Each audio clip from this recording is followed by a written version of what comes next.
Yang memilih pemimpin Indonesia bukan hanya orang Indonesia saja, tetapi negara yang berkepentingan dalam tanda petik akan ikut bermain. Oke, ini hanya sekedar kalimat pembuka untuk mengingat saja. Inilah yang disebut state sponsor. Dan ini common practice atau perilaku biasa di banyak negara. Malaysia itu bermain, Singapura itu bermain, Cina itu bermain, Amerika itu bermain, Australia itu bermain, India itu bermain. Hanya kayaknya Indonesia yang kayaknya saat ini belum bermain karena belum mengerti bagaimana mengolah negara lain. Misalnya kita ingatkan tentang 10 sandera di Zamboanga lalu di Filipina Selatan. Kita negosiasinya lama untuk bisa melakukan operasional di ranah Filipina dan itu tidak mendapatkan respon segera oleh Filipina. Berapa bulan baru masalah itu selesai dan yang membuat kita kesal adalah sisi Filipina yang menerima di lapangannya pangkatnya hanya mayor. Sementara kita di Indonesia mengirim itu pangkatnya mayor jenderal atau bintang 2. Ini benar-benar pelecehan bagi saya loh, pendapat pribadi loh. Bagi saya sesungguhnya sikap Filipina itu mencerminkan Indonesia itu tidak dianggap oleh Filipina. Saat ini, kalimat ini mungkin banyak membuat geram orang.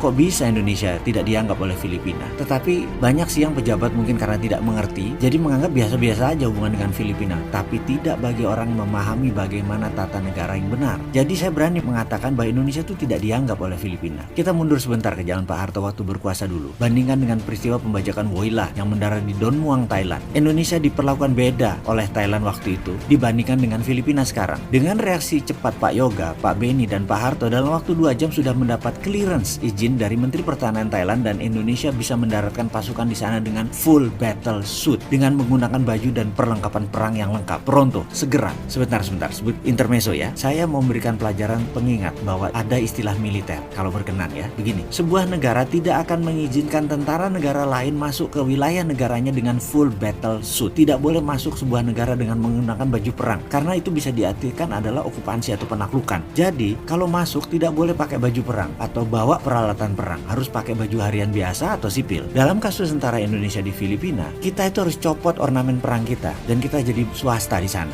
Contoh lain, ketika Amerika masuk ke Pakistan untuk mengambil dalam tanda petik Osama bin Laden, ini adalah occupation, penaklukan dengan paksa, itu adalah pelanggaran. Itu memang kampret kali ya Amerika itu. Jadi tulisan tentang Amerika dan Filipina itu hanya sebagai contoh bahwa faham apa yang dimaksud dengan full battle suit. Amerika waktu itu masuk ke Pakistan dengan full battle suit. Dalam peristiwa pembajakan kapal udara Woi Lah di Don Muang, Indonesia dapat clearance dengan full army battle suit dan armor, artinya boleh masuk lengkap dengan senjata. Hanya 2 jam setelah peristiwa terjadi dan dalam kurang dari 12 jam pembajakan itu selesai. Sama Kopassus disikat habis. Pesan moralnya, Indonesia zaman itu sangat dianggap oleh wilayah regional ASEAN dan dianggap oleh dunia. Oke, kita balik ke topik. Kita tidak boleh berdiam diri hanya mengurusi kebutuhan kita di dalam negeri. Kita harus segera membuat ekonomi Indonesia maju dan Indonesia harus disegani di wilayah kita. Itu saja pesan moralnya. Jadi solusinya yang lain bagaimana nih supaya kita dianggap? Coba kita action sekarang secara internasional. Haruskah kita tutup 4 selat di Indonesia? Haruskah kita buat listrik tenaga nuklir di Sumatera berbasis uranium? Dari mana uraniumnya? Dari Freeport, dari Koppel Smelter yang nanti kita akan bangun itu menghasilkan uranium.